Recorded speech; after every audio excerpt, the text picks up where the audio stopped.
सभी को नमस्कार। कैरियर फर्स्ट चैनल पर आप सबका स्वागत है। डिक्टेशन लिखने के लिए तैयार रहें। Ready start. यह घटना जिसे प्रायः रोजगार विहीन समृद्धि के रूप में संदर्भित किया जाता है, भारत के आर्थिक सुधारों की प्रकृति, श्रम बाजार पर उनके प्रभाव और अर्थव्यवस्था की व्यापक संरचना के संदर्भ में गंभीर प्रश्न उठाती है।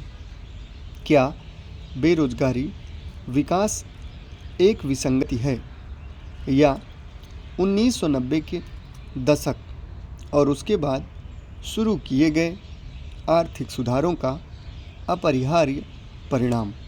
यह चर्चा का एक महत्वपूर्ण विषय है।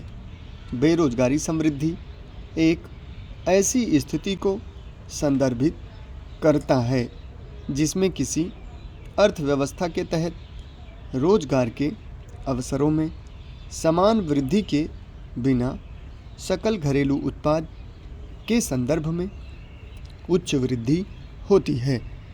भारत के मामले में उदारीकरण, निजीकरण और वैश्वीकरण सुधारों के बाद 1990 के दशक से यह घटना विशेष रूप से स्पष्ट हो गई है।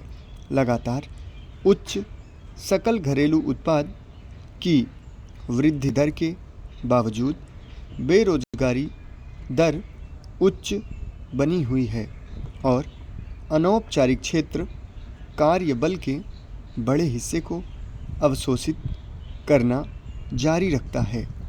भारत के कार्यबल का एक बड़ा हिस्सा अनौपचारिक क्षेत्र में रहता है, जो बिना किसी रोजगार की सुरक्षा और सीमित सामाजिक लाभ के साथ कम वेतन प्रदान करता है। कुछ क्षेत्रों में, विशेष रूप से सेवाओं और पूंजी गहन उद्योगों ने रोजगार में आनुपातिक वृद्धि किए बिना आर्थिक विकास को बढ़ावा दिया है। भारत के आर्थिक सुधार वर्ष 1991 में प्रभावी रूप से शुरू हुए, जो अतीत की संरक्षणवादी और राज्य नियंत्रित नीतियों से अलग थे।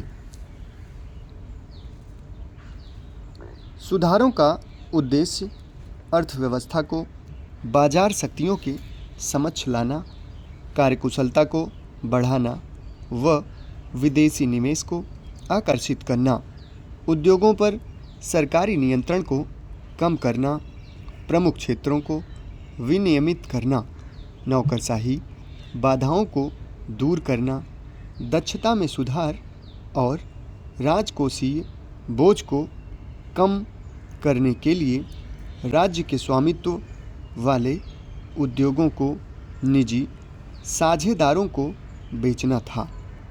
निर्यात को बढ़ावा देकर, टैरिफ को कम करके और प्रत्यक्ष विदेशी निवेश को प्रोत्साहित करके भारत को वैश्विक अर्थव्यवस्था में एकीकृत करना था।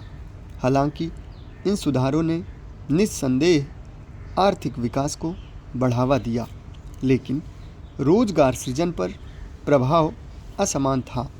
वैश्वीकरण के सबसे बड़े लाभार्थी सेवा क्षेत्र में तेजी से वृद्धि हुई, लेकिन यह वृद्धि मुख्य रूप से सूचना प्रौद्योगिकी और वित्तीय सेवाओं जैसे उच्च कौशल क्षेत्रों में केंद्रित थी। विनिर्माण, जिसमें बड़े पैमाने पर रोजगार की अधिक क्षमता है, उम्मीद के मुताबिक तेजी से नहीं बढ़ा। इसके अलावा कृषि जैसे कई पारंपरिक क्षेत्र, जिससे कार्यबल के एक बड़े हिस्से को रोजगार प्राप्त होता है, स्थिर रहे या उनमें केवल मामूली सुधार देखा गया। भारत में रोजगारी समृद्धि के कई कारण हैं। ये कारण संरचनात्मक भी हैं और इसके आर्थिक सुधारों की विशिष्ट प्रकृति के परिणाम भी हैं। कुछ कारण प्रत्यक्ष और कुछ परोक्ष भी हैं। समाप्त।